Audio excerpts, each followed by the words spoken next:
Hi, everyone. My name is Rob Edwards. I'm a pain psychologist in the Brigham and Women's Department of Anesthesiology in Boston. And over the next 15 minutes or so, I'll be doing the patient-reported outcomes talk for this virtual workshop.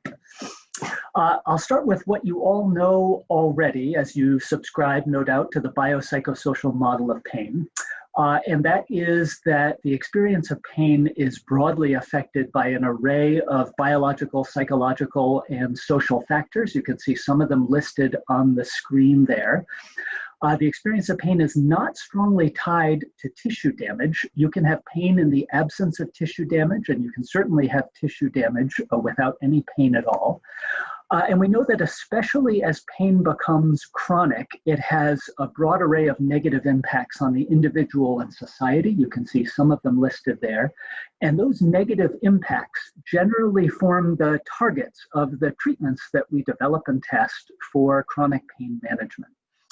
And when we're talking about treating chronic pain, we're of course deeply interested in pain-related outcome measures. Now, there's been a lot of work done on developing outcome measures for pain-related clinical trials. Groups like Impact and Action have done a lot of this work. And there's an awful lot that goes into developing these potential core outcome measures for chronic pain trials. Potential measures are evaluated for their conceptual content, reliability, validity, convenience, assay sensitivity, et cetera. You can see a lot of the criteria that are used there. And there is a very detailed and laborious process that is undertaken to develop these pain-related outcomes, from things like selection of a target population to development of a large item pool to evaluation and refinement of those items. There is a lot that goes into development of an outcome measure for chronic pain. Now, I'll just note briefly that we're, of course, talking about patient-related outcomes. This is the patient perspective on his or her chronic pain condition. And there have been a number of nicely done surveys. This is one from the Impact Group that assess the various domains or areas that patients find important when talking about chronic pain outcomes. You can see a number of them listed here. I'll just highlight several of them. Enjoyment of life and fatigue. So these particular domains are rated as very important by patients, 8.8 importance rating out of 10, and about 85% of patients say they're very important outcome domains to consider. Interestingly, when we look at what trials actually assess for enjoyment of life and fatigue, even though these are rated extremely important by patients, those black bars there are the percentage of trials that actually assess and report them. You can see that those percentages are about 10 to 15%. We're probably not doing a good enough job covering the broad array of outcome domains that are important to patients. As another aside, I'll just remind us that we're talking about patient ratings and not provider outcome ratings. Part of the reason for that is there are systematic biases on the part of providers who systematically underestimate patients' pain. You can see that effect here. There's individual variability in the magnitude of this bias, and for example, expert male physicians who have been in practice for quite a while, who are evaluating female patients, have a systematic bias about 3.5 points on a 0 to 10 pain rating scale by which they underestimate patients' pain. We want to know what patients think and not what their physicians think about their pain, in part because of those biases. Now, we've got a lot of options to consider when we're asking patients to rate their pain. We can have them rate things like pain intensity or severity. We can also have them rate things like the impact of pain. There's a lot that go into these sorts of choices. I'll note here some recent work by Kristen Schreiber at Brigham and Women's, who has studied patient ratings of pain intensity or severity, as well as patient ratings of pain impact after surgery. Those impact and severity ratings are correlated, but only moderately. And interestingly, they have different predictors. So some of the psychosocial characteristics that are most important in shaping pain-related outcomes are things like catastrophizing and anxiety and depression. These are not strongly correlated with patient reports of pain intensity or pain severity, but they are really, really strongly correlated with patient reports of pain impact. And that is likely very important to consider as we're evaluating outcome measures. Now, groups like Impact have put out recommendations for core outcome measures for clinical trials of chronic pain treatments. These are often followed, and for good reason. They're very well put together recommendations for core outcome measures. And these include things like ratings of pain, physical functioning, emotional functioning, adverse events, ratings of global improvement, etc. Interestingly, when we look at whether trials report all of these recommended core outcome domains, they don't. They're very good in some areas like pain. It's about 99% of trials do report pain. Lots also report adverse events. This is essential for pharmacologic trials particularly, but when you get to domains like physical functioning, it's less than half. Domains like sleep and fatigue, it's less than a third of trials report those outcomes. So again, we should be doing a better job at covering the full spectrum of important pain-related outcomes reported by patients. When it comes to pain intensity, it's generally recommended that we use a numeric rating scale measure of pain intensity on a 11-point scale, a 0 to 10 scale. In addition to that, it's recommended that trials report the percentage of patients obtaining reductions of at least 30 or 50% in terms of pain intensity. That camouflages a variety of options we have. We could have patients rate their average pain, their current pain, their worst pain. Worst pain and average pain are most commonly used pain rating metrics, and those are roughly equivalent in assay sensitivity, both excellent choices for pain-related outcomes. Now, there's a lot that goes into these ratings. It feels easy to ask people, what's your average pain been over the course of a day? But in truth, there is, for most people, a huge amount of variability across the day and night, and it is not as easy as it sounds to actually estimate pain intensity over a recent period of time. And for that reason, among others, there's been the development of domains like ecological momentary assessment, which involves repeated sampling of people's current experiences in real time in order to eliminate recall bias. And there's been a good bit of EMA work done in the pain field. These EMA studies will have people rate their current pain a number of times a day, on average 6 in a recent review. There's actually no evidence that EMA as an outcome measure shows increased assay sensitivity relative to recalled ratings, but there's very good evidence that EMA might give us important phenotypic information, such that patients who show a higher degree of variability in pain ratings tend to be more likely to be placebo responders in a number of trials. This is a finding that's been replicated in several studies, so may be important to consider from a trial perspective.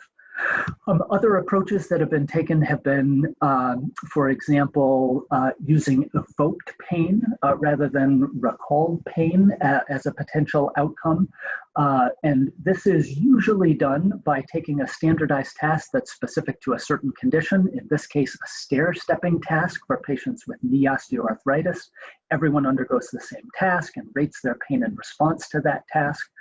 And so in this RCT of naproxen, a known effective treatment for knee OA, when the researchers, this is Matt Katz's group, when the researchers look at a variety of outcome measures, evoked pain actually shows the largest effect size when comparing the naproxen group to the placebo group.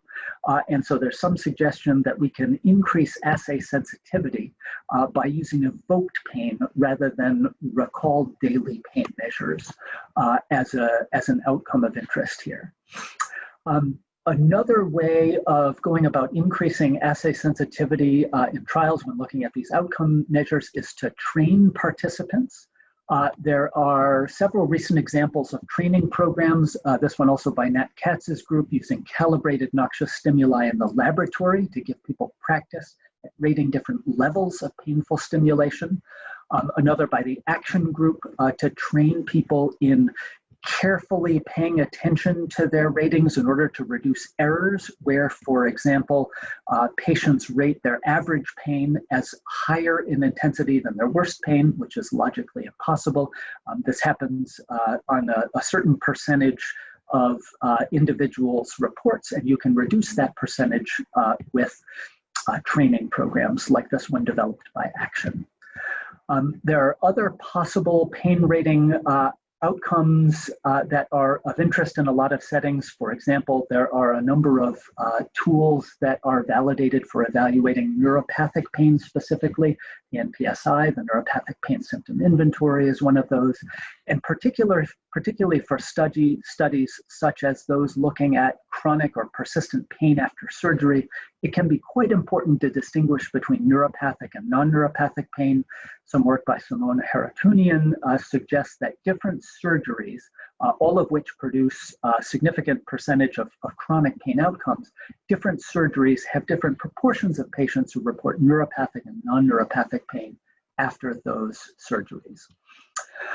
Now, I mentioned that outcomes like emotional function are important to cover. They're deeply important to patients and should be included as at least secondary outcomes in trials. And so measures like the HADS, the Hospital Anxiety and Depression Scale, are very well validated for this purpose.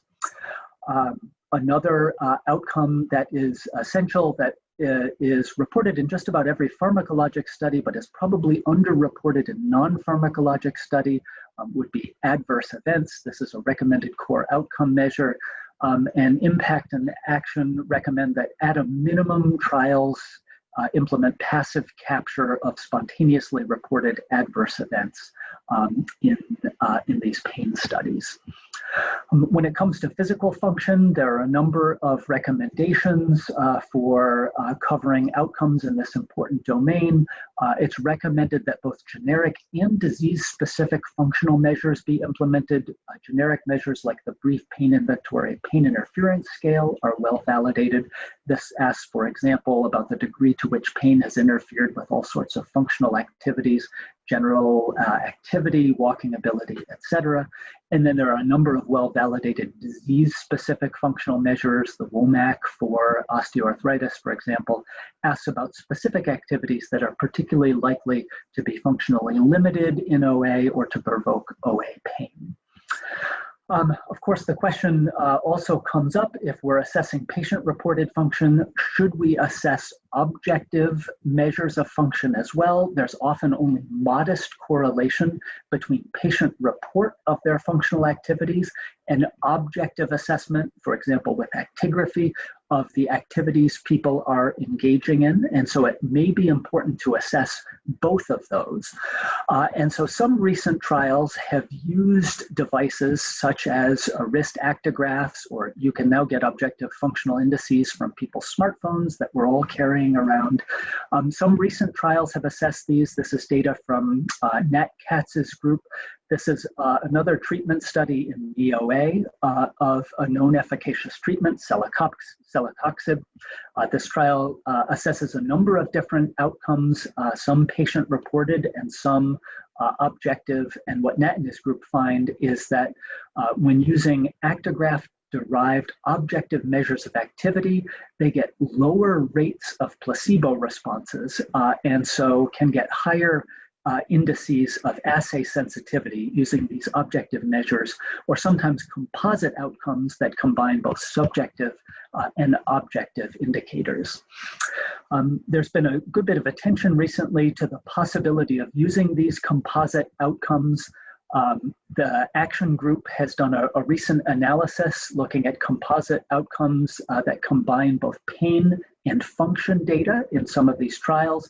The reason that can be helpful is there's actually minimal association between pain and functional measures. You can see the scatter plots here in neuropathic pain. There's not much correlation between those two. And so, for example, when you look at known efficacious treatments like gabapentin and pregabalin for neuropathic pain, standard effect sizes or numbers needed to treat are around 6. But if you use a composite outcome, where people can be a responder if they have a significant improvement in pain intensity or a lower improvement in pain intensity along with an improvement in function, you can actually get greater assay sensitivity, so lower NNTs using those composite outcomes.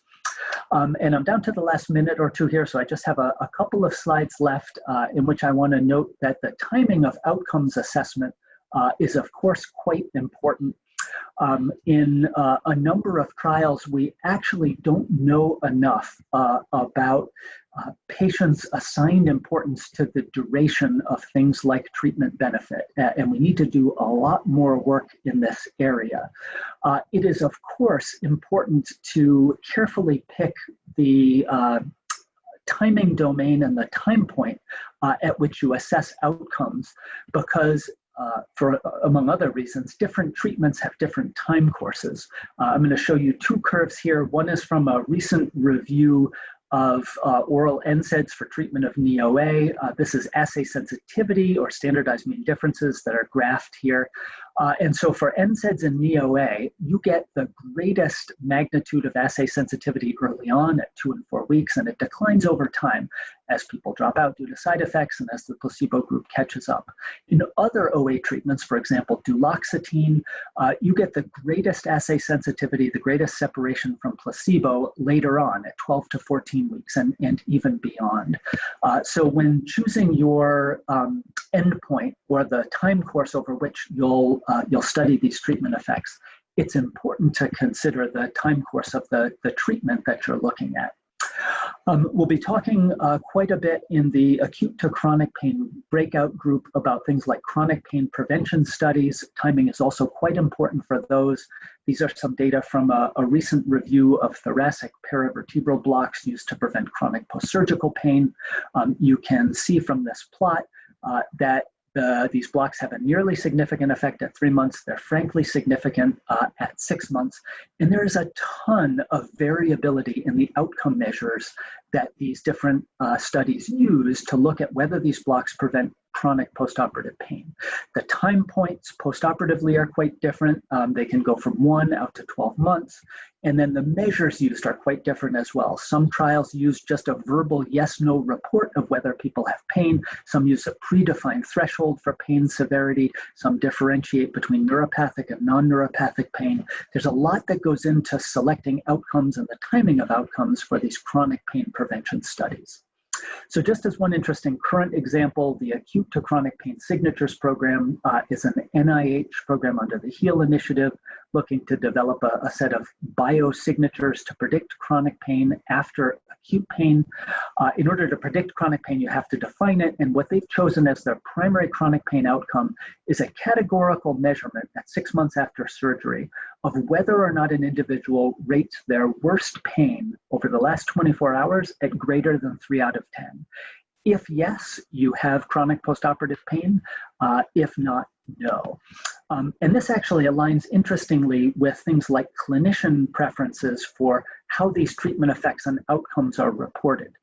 Biostatisticians, of course, tend to prefer continuous outcomes for which you can often get greater assay sensitivity with a given sample size. It turns out clinicians, when looking at different outcomes, have a better understanding and a stronger preference for these categorical outcomes, like a relative risk or a risk difference. Where in each group, the active treatment and the placebo group, people are defined into binary categories: responder yes, responder no, chronic pain yes, chronic pain no, and then the proportions of individuals in those two treatment arms are compared. That seems to be what clinicians prefer in terms of outcomes.